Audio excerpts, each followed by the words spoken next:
চাঁপাইনবাবগঞ্জের শিবগঞ্জ উপজেলার কিরণগঞ্জ সীমান্ত এলাকা দিয়ে অনুপ্রবেশ করে বাংলাদেশিদের আম গাছের ডাল কাটার অভিযোগ উঠেছে ভারতীয় সীমান্তরক্ষী বাহিনীর বিরুদ্ধে। শনিবার সকালে উপজেলার বিনোদপুর ইউনিয়নের কিরণগঞ্জ সীমান্ত এলাকায় এ ঘটনা ঘটে। এতে বেশ কয়েকজন বাংলাদেশি আহত হয়েছে, তবে তাৎক্ষণিকভাবে তাদের নাম পরিচয় জানা যায়নি। স্থানীয়রা জানায়, শিবগঞ্জ উপজেলার কিরণগঞ্জ সীমান্তে বিএসএফ ও ভারতীয়রা বাংলাদেশের অভ্যন্তরে ঢুকে আম গাছ কেটে নষ্ট করে তাণ্ডব চালায়।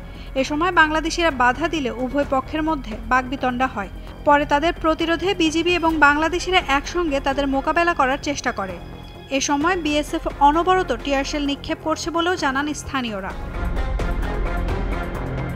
শনিবার সকালে কিরণগঞ্জ সীমান্তে দুই দেশের মধ্যে দফায় দফায় সংঘর্ষ হয়। এ সময় ধাওয়া পাল্টা ধাওয়ায় ভারতীয়দের ছোড়া পাথরের আঘাতে কয়েকজন বাংলাদেশি আহত হয়েছে। স্থানীয়দের অভিযোগ, ভারতীয়রা ইট পাটকেল ও পাথরের পাশাপাশি ককটেল বিস্ফোরণও ঘটিয়েছে।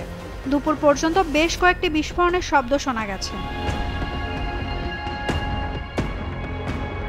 এ বিষয়ে চাঁপাইনবাবগঞ্জের ৫৯ বিজিবি ব্যাটালিয়নের অধিনায়ক লেফটেন্যান্ট কর্নেল গোলাম কিবরিয়া জানান, উত্তেজনার খবর পেয়ে ঘটনাস্থলে অতিরিক্ত বিজিবি সদস্য কাজ করছে। দুই পক্ষকে সীমান্ত থেকে সরিয়ে দিতে বিজিবি সদস্যরা কাজ করছেন।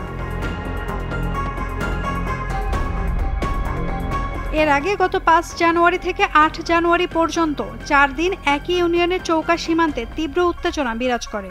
বিএসএফ স্থানীয়দের সহায়তায় আন্তর্জাতিক আইন ভঙ্গ করে অবৈধ স্থানে কাঁটাতারে বেড়া নির্মাণের চেষ্টা করলে এই উত্তেজনা সৃষ্টি হয়। তবে বিজিবি ও স্থানীয় বাংলাদেশিদের বাধার মুখে বিএসএফ কাজ বন্ধ করতে বাধ্য হয়। নাওমিন নাসরিন, ডেইলি সান।